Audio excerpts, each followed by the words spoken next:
It's currently 7:26:19, roughly 12:16, and as I'm passing I'm down here in Maryland or Virginia somewhere, but I just passed what's it called, the National Museum of the Marine Corps or something like that.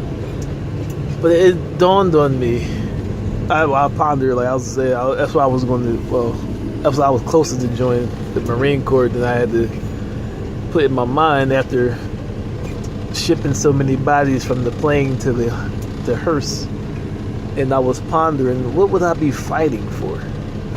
Then I even thought about it, like when you go through boot camp and all that, they pretty much is a programming to get your mind to be disciplined under and follow instruction. So I wonder, so you got all these different branches of service that practice discipline, but yet, as according to the Republic, fighting for a government and a policy that, as they said, is democracy, not like a cult with a myriad of random buttons in which myriads of cultures and customs are allowed, and one can walk around who has been convicted of murder and stealing and still walk around like a hero. So it's kind of an oxymoron. It's like, as Matt Yahoo said, many die in their mind's eye fighting for freedom. That's your ignorance.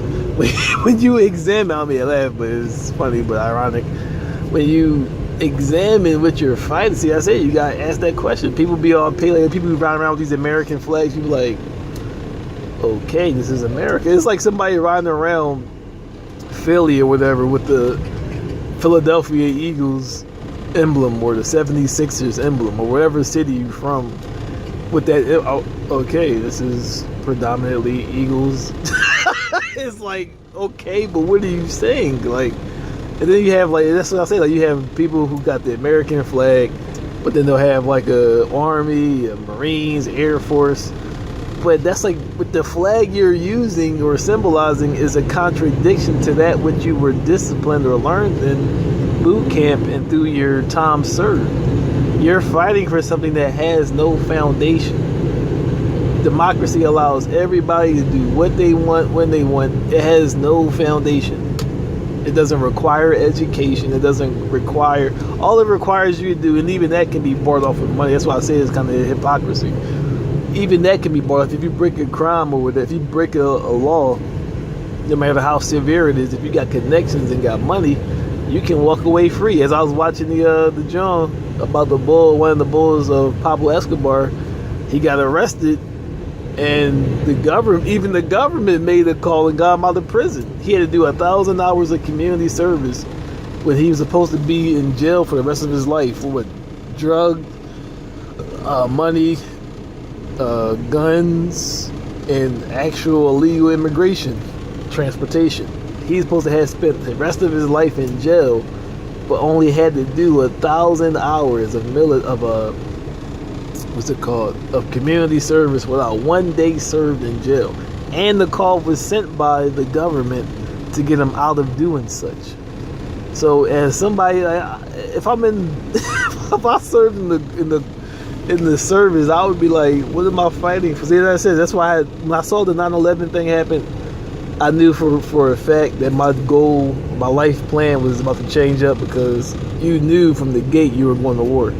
Like, it was just something in my head, like the same energy now that tells me and gives me advice or feelings or whatever. The same thing back then. I was like, yo, I'm not going to war for these dudes. And then you knew it was a bogus war because it happened too fast. Even though it happened like a year later or some change later, it still was too fast. It didn't, what's it called? No evidence was ever offered.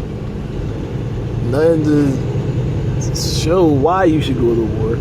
So I was like, well, if you're fighting for democracy, people energy my or that's why my tour is about to be trying to figure out these Bible verses about the going to the wilderness for but it's very so you can have your own thoughts without having infiltration of a lower mind being. Dr. Delbert Blair, the human-minded compared to the God-minded, as he pointed out that gods will never be satisfied with the watered-down version of life they give you and the explanations that will always keep searching. But anyway, how can you be disciplined to the highest of the high, but yet fighting for the lowest of the low?